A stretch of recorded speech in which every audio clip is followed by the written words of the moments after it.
Semenjak 13 Januari 2021, saat pemerintah Republik Indonesia mengumumkan pelaksanaan vaksinasi COVID-19, banyak sekali pertanyaan yang masuk kepada kami, Dok, kira-kira vaksinasi COVID-19 untuk pasien penyakit jantung aman nggak ya? Halo sahabat ID Cabang Jember, saya Dr. Adita Satria, dokter spesialis jantung dan pembuluh darah. Sejak dinyatakan sebagai pandemi oleh WHO pada 11 Maret 2020 sampai hari ini, COVID-19 masih menjadi masalah utama di banyak negara. COVID-19 adalah penyakit yang menular melalui saluran nafas, baik secara langsung dari penderita atau secara tidak langsung dari benda atau permukaan yang ada di sekitar kita. Masalahnya adalah setelah terinfeksi COVID-19, virus ini mampu bereplikasi atau mengembangkan diri di dalam tubuh penderita sehingga mampu menyerang banyak sistem organ. Salah satunya adalah sistem jantung dan pembuluh darah. Nah, pada YouTube kali ini kita akan membahas pertanyaan-pertanyaan yang banyak masuk dari responden dan pasien yang saya temui pada praktek sehari-hari.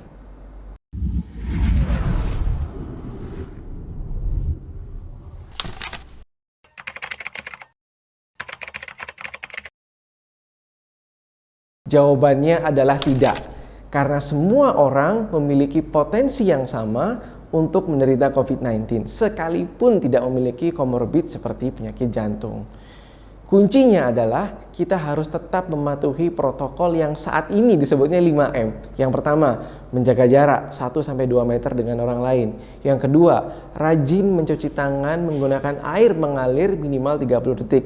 Yang ketiga, memakai masker, khususnya saat berpergian.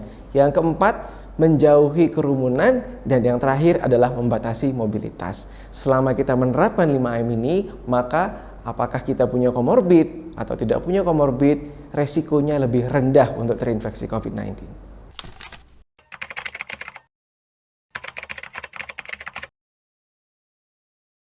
Jawabannya adalah benar bahwa seseorang yang memiliki penyakit jantung ketika terinfeksi COVID-19, maka resiko kesakitannya, resiko mortalitasnya memang lebih tinggi dibandingkan subjek yang lainnya. Selain itu, ada beberapa kondisi komorbid yang telah dilakukan penelitian memiliki resiko kematian yang lebih tinggi dibandingkan yang lainnya. Yang pertama, seorang lansia yang usianya lebih dari 65 tahun. Yang kedua, seseorang yang memiliki diabetes mellitus atau kencing manis. Yang ketiga, seseorang yang memiliki penyakit darah tinggi yang tidak terkontrol dengan baik. Dan yang keempat adalah pasien yang memiliki riwayat gangguan imunitas. Subjek-subjek ini memang memiliki resiko yang lebih tinggi untuk mengalami kesakitan atau angka kematian yang lebih tinggi apabila terinfeksi COVID-19.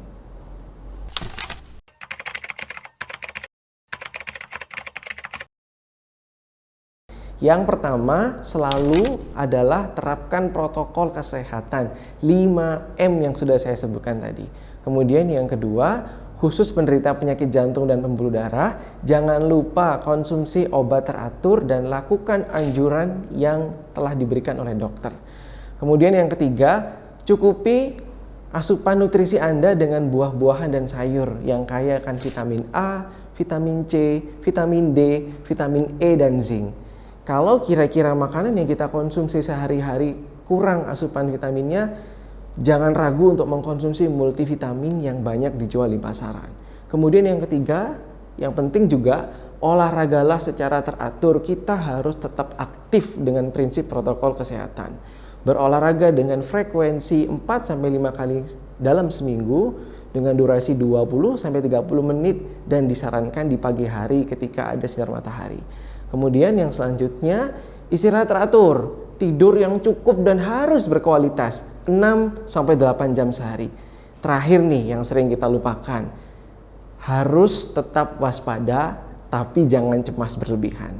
Itu yang paling penting dan Anda bisa lakukan sehari-hari untuk mencegah terinfeksi COVID-19.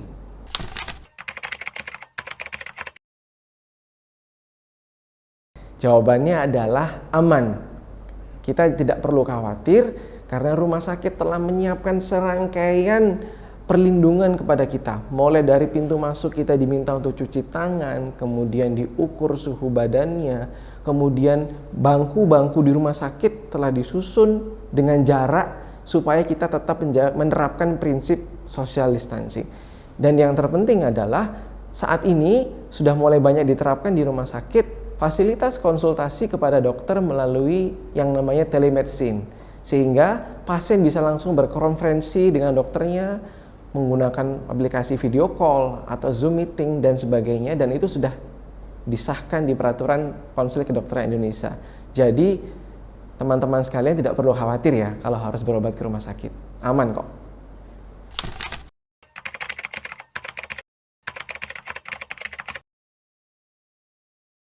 Jadi untuk kita ketahui bersama, vaksinasi adalah salah satu mata rantai untuk memutus transmisi dari virus COVID-19. Artinya, vaksinasi tetap harus dibarengi dengan protokol kesehatan yang disiplin.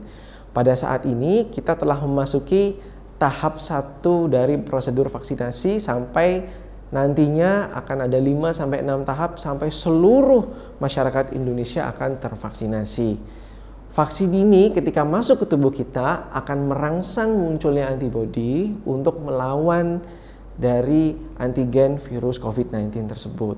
Dan saat ini memang vaksinasi ini hanya diperuntukkan untuk masyarakat yang berusia 18 sampai 59 tahun. Dan ada beberapa kondisi khusus yang memang belum disarankan untuk divaksinasi.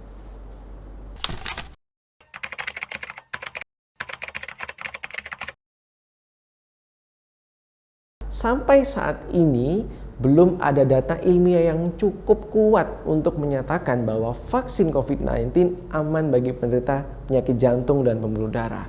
Namun, pada 15 Januari 2021 kemarin, pengurus Pusat Perhimpunan Dokter Spesialis Kardiovaskular Indonesia telah mengirimkan surat kepada Ikatan Dokter Indonesia tentang kondisi-kondisi apa yang memungkinkan atau layak diberikan vaksinasi COVID-19.